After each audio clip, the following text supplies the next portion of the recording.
Дым из трубы валит в сторону дома и окутывает все крыло. Опасно не просто открывать окна, а даже находиться в квартире, считают владельцы жилья в новой многоэтажке в поселке Дербышки. Естественно, это выглядит ужасно. Застройщик говорит, что это все в порядке, по санитарным нормам все проходит.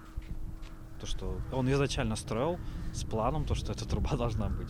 Марат Хайрулин, один из будущих новоселов, взял трешку в ипотеку на 30 лет, понимая, что жить будет по соседству с центральной котельной. Сегодня можно видеть, что дым уже не идет в сторону дома, но это, видимо, потому что и котельная работает слабее, и роза ветров пока обходит дом стороной. Что же будет, когда ветер снова подует в их сторону, а они уже будут жить в новом доме, жители боятся и представить. Труба она есть, будет, никуда она не денется. Если кому-то что-то не нравится, пожалуйста.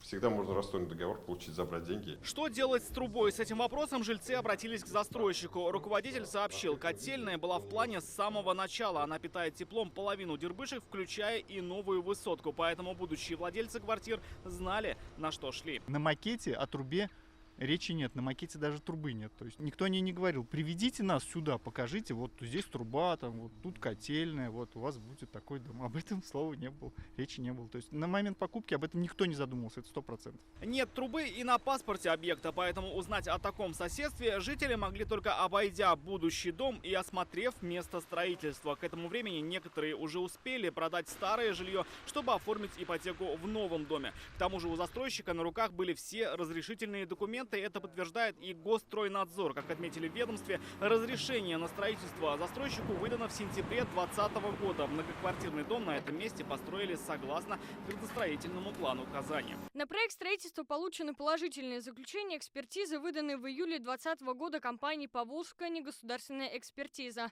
Данные заключения свидетельствуют о соответствии проектной документации требованиям технических регламентов пожарной, санитарной, эпидемиологической и экологической безопасности.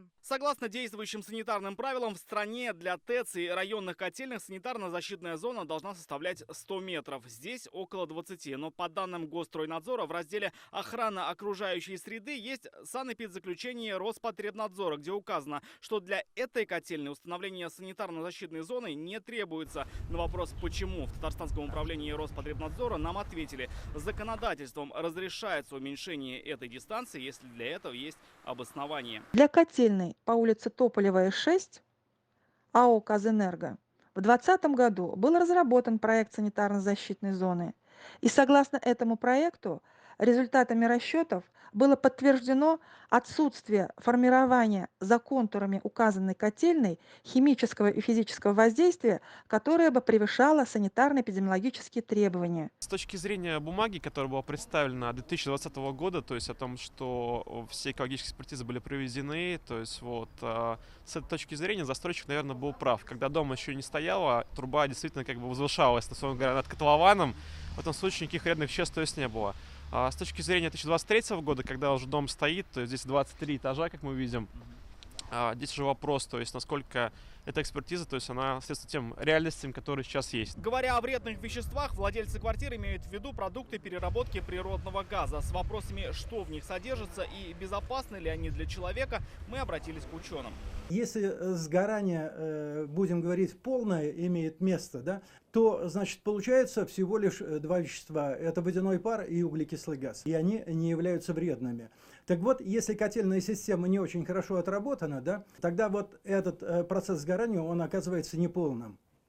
И вот в этом случае может появляться дополнительные компоненты нежелательные, такие как азот, допустим, сажа может, да. И самое, что плохое, да, это вот так называемый угарный газ, это окись углерода. Ученые говорят, вредные вещества могут улетучиться раньше, чем достигнут окон. Но что делать с влажностью? Жители боятся плесени. Они выходят к застройщику с просьбой установить фильтры или изменить конструкцию трубы. Я не думаю. Мы этот вопрос не изучали, я, конечно, обсужу с руководством Казэнерго, что такое может.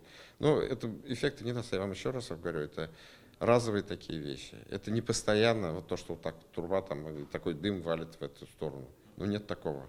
Мы обратились и в Казэнерго, на чьем балансе и находится котельная, но там снова перенаправили к застройщику. По словам энергетиков, это он должен был учитывать все риски еще до начала строительства. Тем временем жители пока готовы решать вопрос полюбовно, а Роспотребнадзор замечает, они вправе обратиться к ним для проведения лабораторных исследований пара на наличие вредных веществ. Рамиль Шайдуллин, Роман Фенин, Алмаз Зейдинов, ТНВ, Казань.